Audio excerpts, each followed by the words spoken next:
This is the story of a man who decided to clean up the most violent town in the world. Listen to him, Rim. Give me the money.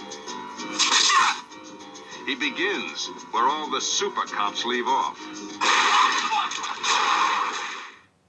Hello everybody, welcome back to Screenstars. I'm here today to bring you another classic film review. Today I'm taking a look at the 1974 classic Charles Bronson film, Death Wish. The film is directed by Michael Winner and of course stars the legendary Charles Bronson, as well as Hope Lang, Vincent Gardenier, I always pronounce that wrong, Stephen Keats, William Redfield and Stuart Margolin. Right, the film focuses on Bronson's character, Paul Kersey, who is a mild-mannered architect. When he served in the Korean War, he served in the medical corps, and he was a conscientious objector. So he was a peace-loving man, really.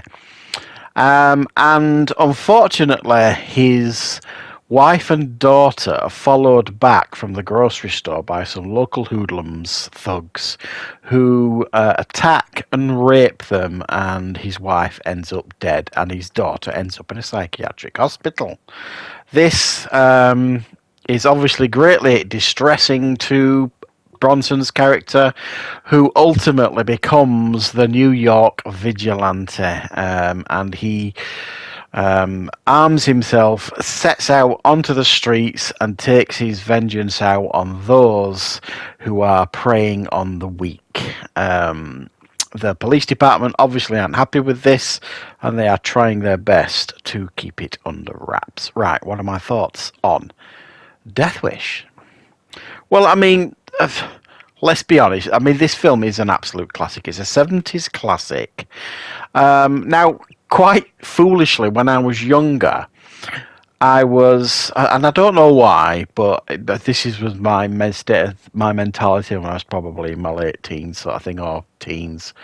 I was more of a Clint Eastwood man. I still am in a lot of ways. I mean, Clint Eastwood was my favourite actor of all time. So I was more like a Dirty Harry fan in the 70s, and I was, leaned more towards Clint Eastwood films. So I never really kind of got the whole Charles Bronson thing when I was younger, and it's only as I've gotten older where I've kind of really learned to appreciate Charles Bronson and a lot of his movies. And even though I have seen the Death Wish films, Death Wish 1 and 2 are actually the ones I've seen the least. Now, 3, 4, and 5, especially the third one. The third one was one of those Death Wish films where everyone talked about it at school because it was ultra-violent, I seem to remember. So that was quite a popular one. And they were all like Canon films, I think. I think from the second onwards, I think it was Canon who funded them. So I was really quite looking forward to revisiting this film because it's a very, very long time since I last saw it. And I have to say, watching this with mature eyes, I suppose, I really enjoyed this. I thought it was fabulous. This whole vigilante thing that is, played so brilliantly by Bronson, I have to say.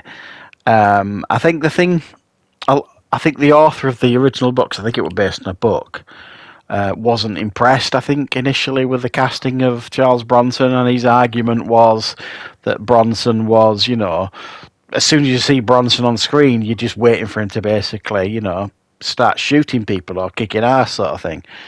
Absolutely. I don't want to... there was some suggestion, I think, by the author that it should be someone, or somebody else, that it should be someone like Dustin Hoffman that played Paul Kersey. My arse, I don't want to see Dustin Hoffman pulling out a gun and shooting muggers. I want to see Charles Bronson doing that shit. And I absolutely want to see him, cleaning up the streets.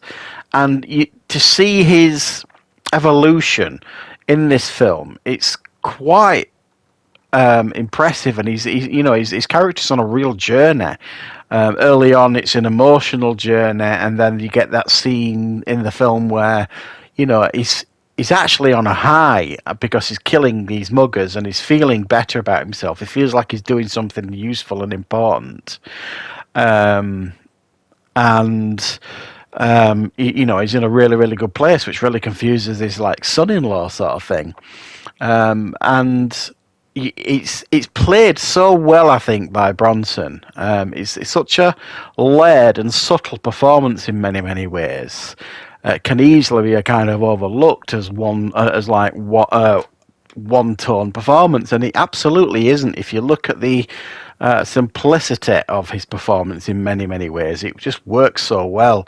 He's got just this real way of how he performs in this film that just this calm rage sort of thing, and I think it's a superb performance by Charles Bronson, and I really enjoyed watching his evolution as the film progressed from when he first hits this guy, and he realizes he's not a weakling, he can stand up for himself. And then the first person that he kills, and he just gets better and better and more confident as the film progresses on. And I really thought it was very, very well done. The film is incredibly violent as well. The attacking and raping of his wife and daughter sort of thing by these thugs at the beginning of the film is very, very hard to watch, and doesn't pull any punches, as does neither does the rest of the film. It is very, very gritty, and it's very, very hard hitting, and there's actually an underlying message in it all as well. You know what I mean? And there's a good debate to be had in regards to his character. Is he doing good on the streets? The statistics suggest he is, but do we promote vigilantes in our society? Many people would argue yes, and just as many would argue no. And I think the film does a really, really good job of balancing that out quite well and quite evenly, and delivering a almost thought-provoking action film. Now, the 70s was full of anti-heroes. Absolutely everywhere. They were all over the place. Steve McQueen playing anti-heroes, Gene Hackman, Clint Eastwood, Charles Bronson. You could go on and on and on. I mean, the 70s was just rife with anti-heroes. And that generated so many fantastic and entertaining films that were actually quite spoilt. I think there's probably a generation of people these days, and I know they exist because I work with some of them. When you talk to them about people like Clint Eastwood and Charles Bronson and stuff, and they look at you with blank expressions, and you know that they've never experienced these type of movies from the 70s. They would probably be horrified at the thought of watching a film from the 70s. But I guarantee you, if you've never seen Death Wish, watch it. It will shock you. It'll be impactful. It'll be entertaining, and it'll have you on the edge of your seat as well. Definitely a 70s classic. Looking forward to revisiting all the other Death Wish films, because I'm absolutely going to be doing that. I'm going to review all the Death Wish films for you guys and bringing you those reviews. So let me know in the comments which are your favourite Death Wish films. I think I've seen them all apart from the last one, the one in 94, I believe. I don't think I've seen that one. But each of them, it's a long time since I've seen them, so I'm enjoying revisiting them. So thanks for watching this review, guys. I hope you enjoyed it. I will, of course, be back with plenty more reviews and content on the channel very, very soon.